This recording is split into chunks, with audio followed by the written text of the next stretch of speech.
Good morning. BA first year class में आज हम पढ़ेंगे महात्मा गांधी। महात्मा गांधी अपने आप में एक पूरी किताब है जिसको हम एक दिन में ख़त्म कर सकते हैं, न पढ़ सकते हैं, न याद कर सकते हैं। इसलिए हम महात्मा गांधी के जो जितना भी हमारे सिलेबस में है टॉपिक, उसको हम थोड़े थोड़े टुकड़ों में यहाँ पर करेंगे। ठीक है। महात्मा गांधी, हम गांधी का नाम सुनते हमें ये पता लगता है कि महात्मा गांधी कौन थे। एक चश्मा किसी ने कहीं फोटो में दिखा दिया, गोल चश्मा महात्मा गांधी का प्रतीक है। चरखा दिखा दिया, महात्मा गांधी का प्रतीक है। क्योंकि जैसा कहा जाता है, महात्मा गांधी किसी परिचय के मोहताज नहीं है। वह स्वयं में एक अपने आप में पुस्तकालय हैं, जिनके बारे में जितना ज़्यादा पढ़ा जाएगा उतना ही कम है।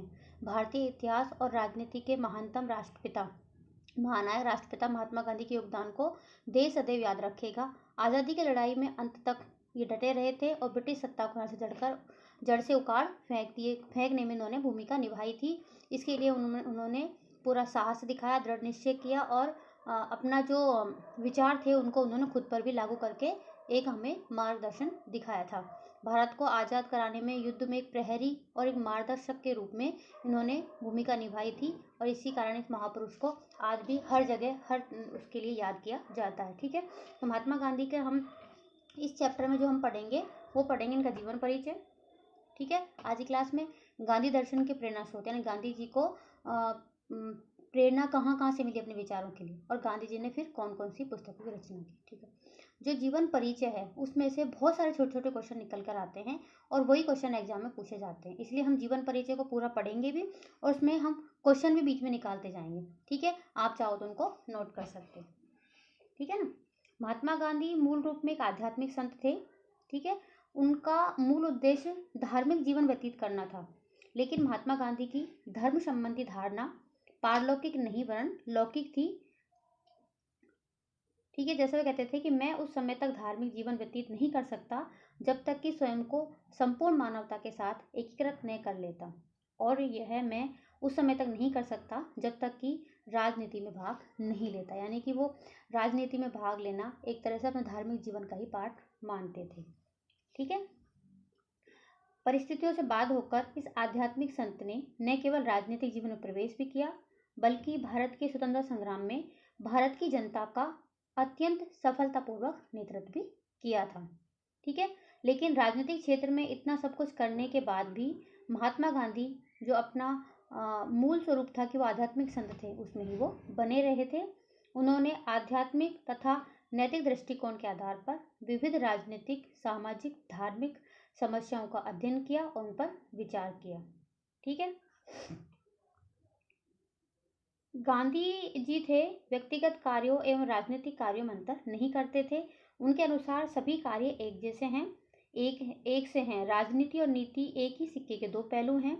नैतिकता के जिन सामान्य सिद्धांतों को व्यक्तिगत सामाजिक जीवन पर लागू किया जाता है, राजनीति को उनसे मुक्त नहीं किया जा सकता। ऐसी स्थिति में राजनीति में समस्त दुर्गुणों को दूर करने का एकमात्र उपाय गांधी जी ने क्या बताया था कि राजनीतिक कार्यों का संचालन विशुद्ध मानवीय दृष्टिकोण के आधार पर किया जाना चाहिए। हम संक्षेप में उनके बारे में जो बताते हैं उसके अनुसार महात्मा गांधी का समस्त जो दर्शन है, राजनीति तथा समाज के प्रति उनका आध्यात्मिक और नैतिक दृष्टिकोण ही रहा है। अब हम इसका परिचय का अध्ययन करेंगे और परिचय में से क्वेश्चन आंसर भी हम डिस्कस करते जाएंगे। ठीक है। जैसा हमने ऊपर बताया था, महात्मा गांधी दार्शनिक से अधिक व्यवहारिक व्यक्ति थे। उनका जीवन का सबसे बड़ा गुण क्या था कि जो आदर्श उनके हृदय में समा जाते थे उसे वह व्यवहारिक जीवन में उतारते थे। गांधी जी कहते हैं ना कि मेरा जीवन ही मेरा दर्शन है। यानी कि गांधी जी पब्लिक से क्या करवाना चाहते हैं, पहले उसको अपने ऊपर वो आजमाते थे, अपने उनको उसके अनुसार व्यवहार करते थे, फिर दो लोगों को उसकी सीख देते थे। ऐसा नहीं कि हमने तो कह दिया, कोई विचार दे दिया, झूठ मत बोलो, पाप मत करो, ये मत करो, लेकिन हम खुद झूठ बोल रहे नहीं। पहले वो अपने उनको व्यवहारिक जीवन में उतारते थे, उसके बाद ही लोगों को उसके लिए कहते थे। ठीक है। जैसा कि हम जानते हैं सब कि महात्मा गांधी का जन्म 2 अक्टूबर 1869 को हुआ था ब्रिटिश भारत में गुजरात राज्य के काठियावाड़ जिले में पोरबंदर नामक स्थान पर हुआ था। ठीक है। उनके पिता का नाम करमचंद गांधी था और माता का नाम पुतलीबाई था। इनके पिता पोरबंदर में दीवान थे। पुतलीबाई इनके पिता की अपने खुद के जो पिता थे उनकी चौथी पत्नी थी, इनके पिता की चौथी पत्नी थी, क्योंकि इनसे पहले उनकी 3 पत्नियों की प्रसव के दौरान ही मृत्यु हो चुकी थी। इनके भाई का नाम लक्ष्मीदास और करसन दास और एक बहन थी जिसका नाम रालिया बेन था। ठीक है, तो इस प्रकार ये एक साधारण परिवार के थे और धार्मिक विचारधारा वाले परिवार के ये व्यक्ति थे। ठीक है, इन्होंने फिर स्कूल में एक साधारण योग्यता वाले छात्र थे, यानी बहुत ज़्यादा ये जीनियस जो स्टूडेंट नहीं थे, किंतु समय के बहुत पाबंद थे और शिक्षकों के बहुत ज़्यादा आज्ञाकारी थे। मैट्रिक की परीक्षा पास की, मैट्रिक मतलब जिस टाइम हम जिसको 10वीं बोलते हैं उसको उस टाइम मैट्रिक बोलते थे, और उसके बाद ही फिर वो कानून की पढ़ाई करने लग जाते थे। तो वो भी मैट्रिक की परीक्षा पास की और 1888 में उन्होंने कानून पढ़ने के लिए फिर वो इंग्लैंड चले गए थे। गांधी जी ने 1891 में लंदन से वापस लौटे और उन्होंने यहाँ पर वकालत करना प्रारंभ कर दी थी।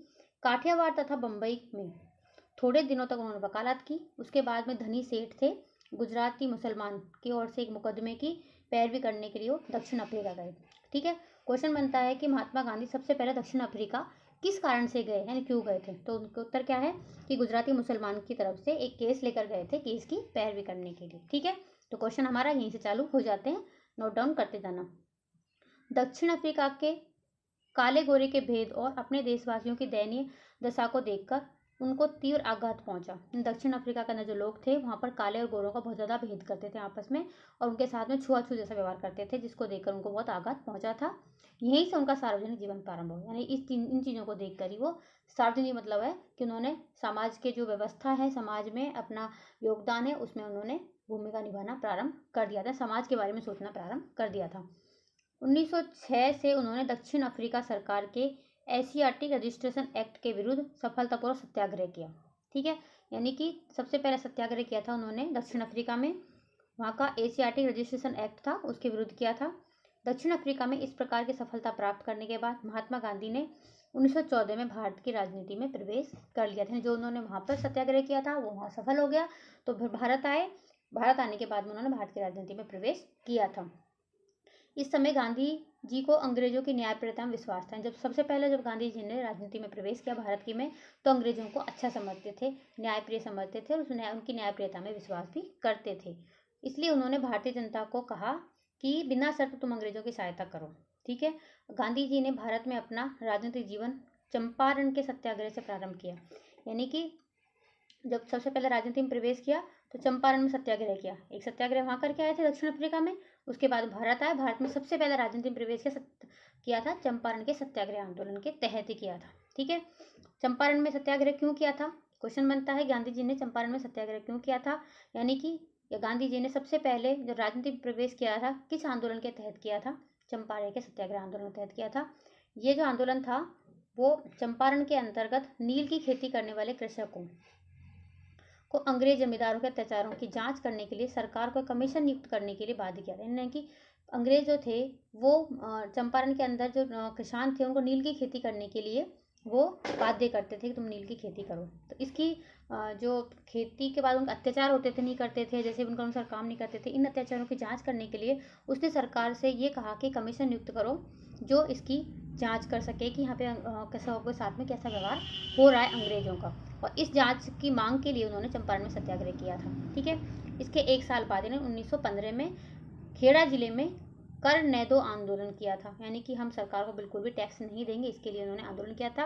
अहमदाबाद के मजदूर आंदोलन में उन्होंने अपूर्ण सफलता प्राप्त भी की थी। ठीक है, इस समय तक गांधी जी एक राजनीतिक भक्त थे, लेकिन 1918 में ब्रिटिश सरकार द्वारा एक रोलेक्ट एक्ट दमनकारी कानून पास किया गया था, जिसमें बिना कोई गुनाह किए कुछ भी एक शक के आधार पर लोगों को गिरफ्तार कर लिया जाता था। अप्रैल 1919 में जलियांवाला बाग की घटना घट गई थी। इन दोनों घटनाओं के कारण महात्मा गांधी को ब्रिटिश सरकार की जो न्यायप्रियता में विश्वास टूट गया था कि ब्रिटिश सरकार न्यायप्रिय नहीं है, क्योंकि जो भी कानून बना रही है वो न्याय युक्त नहीं है। इसी समय खिलाफत के प्रश्न पर भारत का मुसलमान वर्ग भी ब्रिटिश सरकार के विरुद्ध हो गया, यानी कि एक तरफ तो अंग्रेजों की वजह से महात्मा गांधी उनसे मतलब वो न्यायप्रियता में विश्वास नहीं करे तो उनका विश्वास टूट गया था। दूसरी तरफ अंग्रेजों वो मुसलमानों के खलीफा को भी इन्होंने एक तरह से क्या बोलते हैं उसको सम्मानित करने के बजाय उसको अपमानित किया था। तो उसके विरोध में जो मुस्लिम थे उन्होंने भी खिलाफत आंदोलन किया था। ठीक है, तो गांधी जी ने उनको भी अपने साथ मिलाकर असहयोग आंदोलन में मुसलमानों को मिलाकर ब्रिटिश सरकार के विरुद्ध एक आंदोलन किया था। असहयोग आंदोलन ने भारतीय जनता को जागृत करने की दिशा में कार्य किया और ऐसा लगने लगा था कि महात्मा गांधी एक वर्ष में ही स्वराज की कल्पना वास्तविक रूप में वो सत्य हो जाएगी। यानी जिस तरह से आंदोलन चल रहा था, मुसलमान भी साथ हो गए थे, तो ऐसा लगने लग रहा था कि महात्मा गांधी एक स्वराज्य चाहते थे। उस स्वराज्य की उनकी जो कल्पना थी, जो उम्मीद थी, जो उनका एक तरह से उद्देश्य था, वो एक साल में ही पूरा हो जाएगा। लेकिन क्या हुआ कि आंदोलन गांधी चाहते थे कि वो अहिंसक रूप से हो, शांतिपूर्वक हो। हमने असहयोग चाहते हैं, हम असहयोग कर रहे हैं अंग्रेजों का, लेकिन शांतिपूर्वक करेंगे। लेकिन 4 फरवरी 1922 को चोरी चोरा कांड हो गया था, जिसके तहत ये जो असहयोग आंदोलन शांतिपूर्वक चल रहा था, ये हिंसक आंदोलन हो गया था। ठीक है, उससे दुखी होकर महात्मा गांधी ने इस आंदोलन को, जबकि वो अपनी मतलब सफलता के बिल्कुल चरमोत्कर्ष पर था, उसको स्थगित कर दिया गया। 4 मार्च 1922 को गांधी जी गिरफ्तार कर लिया गया। उन्हें राजद्रोह के अपराध में 7 वर्ष की सजा सुना दी गई, किंतु उनका स्वास्थ्य खराब हो गया। इस कारण उसको 5 जनवरी 1924 को जेल में से छोड़ दिया गया। ठीक है, अब इस आंदोलन का क्या महत्व था? एग्जाम पूछते हैं कि गांधी जी द्वारा चलाए गए असहयोग आंदोलन का क्या महत्व था। इस आंदोलन के आधार पर स्वराज तो प्राप्त नहीं किया जा सका था, परंतु इसने भारतीय राष्ट्रीयता में एक नवीन जीवन का संचार किया। ठीक है, जैसा कि कोपलैंड ने कहा भी है कि इसने राष्ट्रीय आंदोलन को एक क्रांतिकारी आंदोलन और जन आंदोलन का रूप प्रदान किया। यानी इस आंदोलन के द्वारा जन जन जो है, भारत की जो जनता है, वो राष्ट्रीय आंदोलन में शामिल हो गई थी। ठीक है, असहयोग आंदोलन स्थगित हो जाने के साथ ही हिंदू मुस्लिम दंगे भी प्रारंभ हो गए। यानी कि असहयोग आंदोलन असफल हो गया, अचानक गांधी जी ने उसको रोक दिया, तो मुसलमान उनसे नाराज हो गए और इससे इस आंदोलन से वो अलग हो गए और फिर वापस हिंदू मुस्लिम दंगे होने लग गए थे। गांधी जी को इन दंगों से बहुत ज़्यादा दुख हुआ। 1924 में वो जब जेल से छूटने पर उन्होंने हिंदू मुस्लिम एकता के लिए 21 दिन का अनशन भी किया था और इसी वर्ष 1924 में वो कांग्रेस के अध्यक्ष चुने गए थे। फिर क्वेश्चन बनता है कि महात्मा गांधी कांग्रेस के अध्यक्ष कब चुने गए थे? 1924 को। ठीक है, 1930 में महात्मा गांधी ने ब्रिटिश शासन के विरुद्ध सविनय अवज्ञा आंदोलन का संचालन किया। सविनय अवज्ञा का मतलब है कि अंग्रेज हमसे जो काम करवा रहे हैं, अंग्रेज हमें हमारे लिए जो आदेश दे रहे हैं, जो कानून बना रहे हैं, हम उनकी अवज्ञा करेंगे, हम उनको नहीं मानेंगे, लेकिन इसके लिए हम आंदोलन नहीं करेंगे। सविनय चुपचाप विनम्र सहित हम उनको मना कर देंगे। 1942 में उन्होंने अपने जीवन के अंतिम अहिंसक संघर्ष भारत छोड़ो आंदोलन का संदेश दिया और करो और मरो का नारा दिया। ठीक है, क्वेश्चन क्या बनता है? गांधी जी ने अपने जीवन के अंतिम पड़ाव पर कौन सा आंदोलन किया और कौन सा नारा दिया? भारत छोड़ो आंदोलन किया, जो पूर्णतः अहिंसक संघर्ष था उनके अनुसार, और करो और मरो का, डू और डाई का नारा दिया था। ठीक है, 1944 में वो गांधी जी जेल से रिहा हो गए थे। गांधी जी ने हिंदू मुस्लिम समस्या को हल करने के लिए प्रत्येक संभव चेष्टा की, किंतु मिस्टर जिन्ना पाकिस्तान के निर्माण की बात पर अड़े रहे थे। गांधी जी देश के बंटवारे के विरोध में थे, किंतु ब्रिटिश नीति मुस्लिम लीग की हठधर्मी था। हिंदू मुस्लिम दंगों के कारण उन्होंने विभाजन को स्वीकार करने के लिए बाध्य होना पड़ा। ठीक है, अब क्वेश्चन क्या बनता है देखो। ठीक है, क्वेश्चन बनता है कि गांधी जी ने भारत का विभाजन क्यों स्वीकार किया था? क्यों स्वीकार किया था गांधी जी ने? तो उसका कारण है कि ब्रिटिश नीति ऐसी थी कि उनको स्वीकार करना पड़ा। दूसरी, जो मुस्लिम जो लीग थी, जिन प्रमुख तक जिन्ना था, वो अपनी बात पर अड़ा रहा था, हटी हो गया था, नहीं हमें तो पाकिस्तान चाहिए। और दूसरे, उस टाइम हिंदू मुस्लिम दंगे इतने ज़्यादा हो रहे थे, इतने लोग मर रहे थे, इतना मतलब विविध जो दृश्य था उस टाइम, उनको देखकर उनको मजबूर होकर भारत विभाजन को स्वीकार करना पड़ा था। जबकि महात्मा गांधी विभाजन के बिल्कुल ही समर्थक नहीं थे। वो कहते थे कि भारत का विभाजन होगा तो मेरी लाश के ऊपर से होगा, ऐसे कहते थे। 1947 में भारत की स्वतंत्रता बहुत सीमा तक गांधी जी के प्रयासों का ही परिणाम कही जा सकती है। ठीक है, गांधी जी सार्वजनिक जीवन की विभिन्न दशाओं में कार्य करते रहे। उन्होंने सदैव ही रचनात्मक कार्यक्रम अपनाने पर बल दिया और उनके द्वारा हिंदू मुस्लिम एकता, दलितों का उद्धार, नारी कल्याण, मद्य निषेध, हथकरघा उद्योग को प्रोत्साहन दिया गया। ठीक है, स्वतंत्रता के बाद गांधी जी के प्रयासों के बावजूद सांप्रदायिक तनाव बहुत अधिक बढ़ गया था और अंत में सांप्रदायिकता की विषाक्त आग में उनकी आहुति को शांत हुई। मतलब कि सांप्रदायिक जो दंगे थे, सांप्रदायिक तनाव था, इन्हीं के परिणाम स्वरूप ही गांधी जी की मृत्यु हुई थी। और किसने करी थी वो आपको पता ही है। गॉडसे नाम का एक व्यक्ति था, नाथुराम गॉडसे ने उनको गोलियां दागी थी 30 जनवरी 1948 को। ठीक है, जब उनकी मृत्यु हो गई थी, मृत्यु होने के बाद में, मृत्यु मतलब उनके एक तरह शरीर की मृत्यु हुई थी, आज भी उनका नाम, उनके आदर्श, उनका दर्शन सब आज भी जिंदा है, केवल उनका शरीर यानी कि वो भौतिक रूप से उपस्थित नहीं है। उनकी मृत्यु के बाद में आइंस्टीन ने कहा था कि आगे आने वाली पीढ़ियां शायद ही विश्वास कर सकेंगी कि उन जैसे हार्ड मास का पुतला कभी इस भूमि पर पैदा भी हुआ था, यानी कि जिस केवल पतले से हड्डी हड्डी दिखने वाले शरीर वाले थे और केवल एक धोती अपने शरीर पर पहनते थे, चश्मा लगाते थे। तो ऐसा एक जो शख्स जो थे, ऐसा एक महान विभूति थी, वो कभी धरती पर रही भी होगी, इसको आने वाली संतानें, यानी हम तो फिर भी थोड़ा जानते कर लेते हैं, हमारे बाद आने वाली पीढ़ियां शायद इन पर विश्वास करें। ठीक है, गांधी जी की मृत्यु पर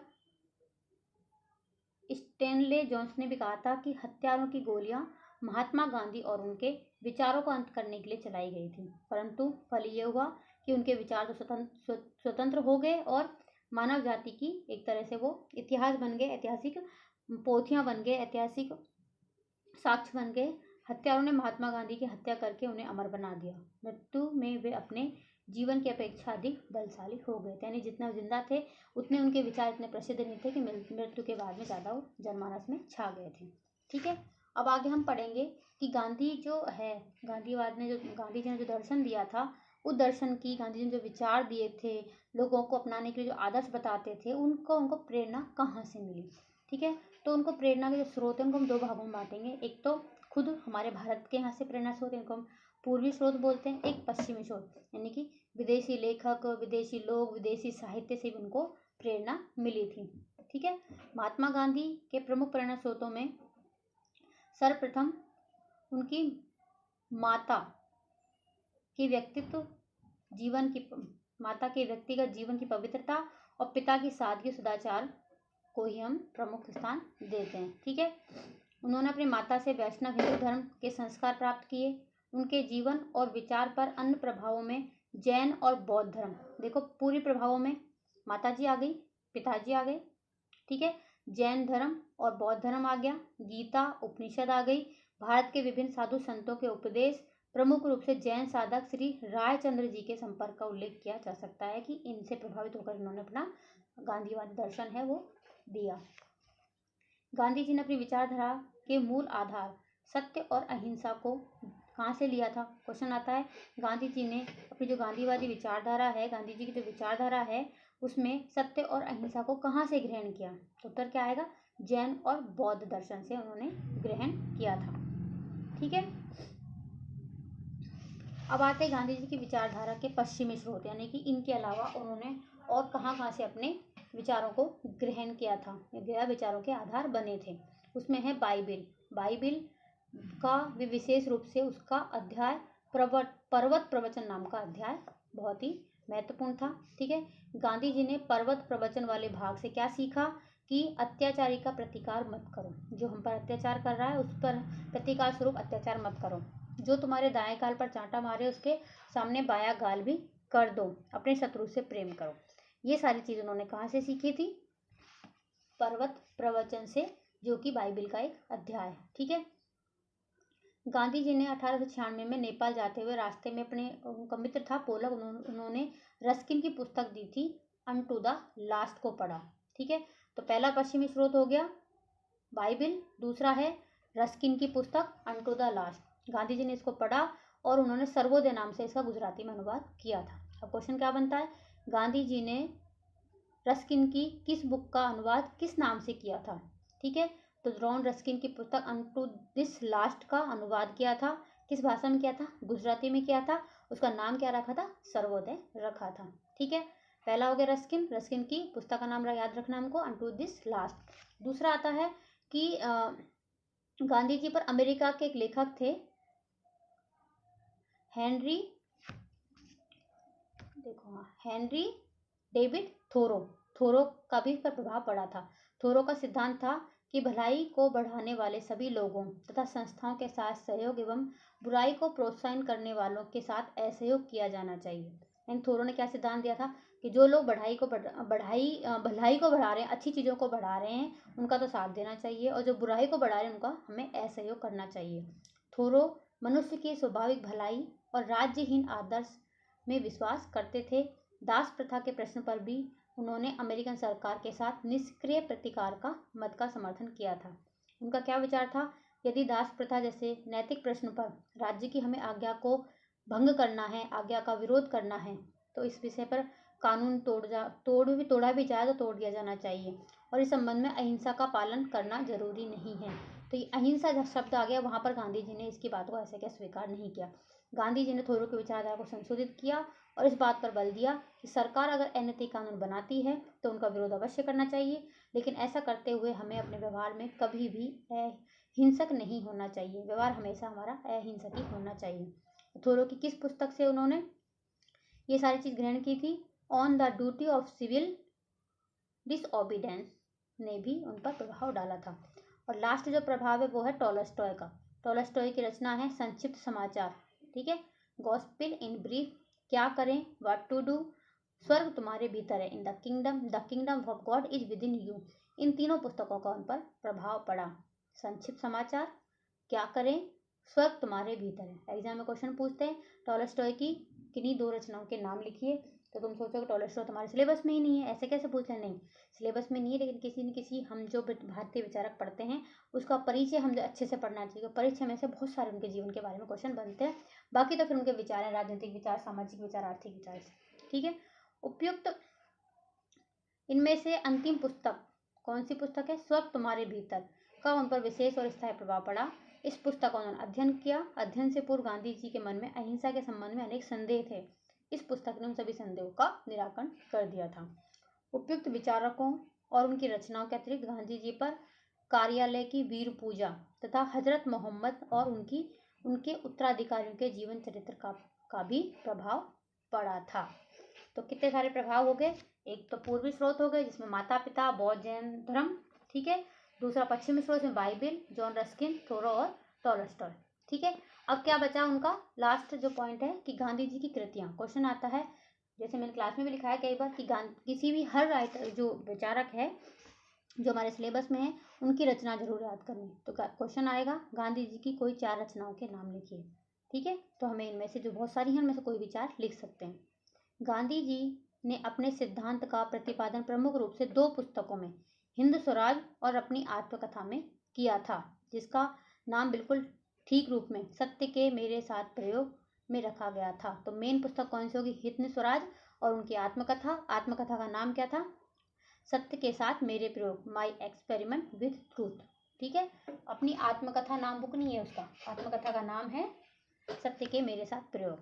उनकी अन्य रचनाओं में है शांति और युद्ध में अहिंसा, नैतिक धर्म, सत्याग्रह, सर्वोदय, सत्य ही ईश्वर है, सांप्रदायिक एकता, अस्पृश्यता निवारण आदि इनकी रचनाएं हैं। इसके अतिरिक्त गांधी जी ने दक्षिण अफ्रीका में इंडियन ओपिनियन नामक साप्ताहिक पत्र निकाला था। भारत में यंग इंडिया, हरिजन, नवजीवन, हरिजन सेवक, हरिजन बंधु आदि पत्रों का संपादन किया। अब तक दूसरा क्वेश्चन बनता रचनाओं में से कि गांधी जी द्वारा प्रकाशित किन्हीं 3 पत्रों के नाम लिखिए। तो हम पत्रों में बुक्स का नाम नहीं लिख सकते हैं, हमें केवल इनके पत्रों के नाम लिखना पड़ेगा। जिसमें भारत में किए थे उनमें यंग इंडिया, हरिजन, नवजीवन, हरिजन सेवक, हरिजन बंधु है, और साउथ अफ्रीका में जो किया था इंडियन ओपिनियन नाम का साप्ताहिक समाचार पत्र उन्होंने प्रकाशित करवाया था, ठीक है। और इनके संपादन में अपने विचारों का प्रतिपादन किया था। 1969 में से गांधी शताब्दी वर्ष यानी कि 1969 से गांधी शताब्दी वर्ष कार्यक्रम के अंतर्गत भारत सरकार के प्रकाशन विभाग द्वारा गांधी जी के सभी लेखों और भाषणों के प्रमाण संग्रह कई खंडों में प्रकाशित किए गए हैं, ठीक है। तो हमारा ये चैप्टर है आज का, ये यहीं तक है, क्योंकि इसको हम एक साथ पूरा नहीं कर सकते। अगले टॉपिक में हम गांधी जी की अहिंसा के बारे में अध्ययन करेंगे।